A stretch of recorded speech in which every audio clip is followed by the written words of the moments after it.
Siguradong magugulantang ang mga daga sa sarili nilang lungga. Hindi alam ni Elias na pinagkalulusan ni Vanessa. Siguraduhin yung walang matitirang buhay sa mga Golden Scorpion. At iuwi natin ang ulo ni Edgardo at ni Elias. Ito po yung design ng wedding cake na in-upload ni Sir Calvin. Kung okay sa kanya, okay na rin sa akin. Pinapaalala ko lang sa'yo, Vanessa. Milyones ang ginagastos ko para sa kasal natin. Vanessa! Vanessa! Nandito na ako!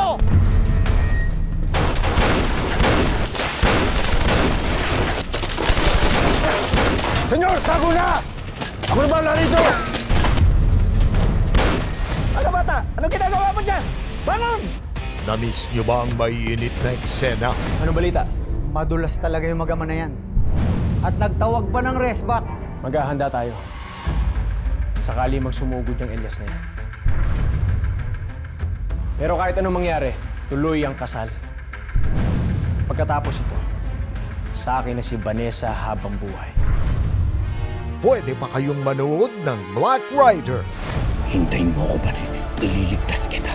Hindi ako papayag makasal ka sa demonyong Calvin na yan. Mamayang 9:40 p.m. sa GTV.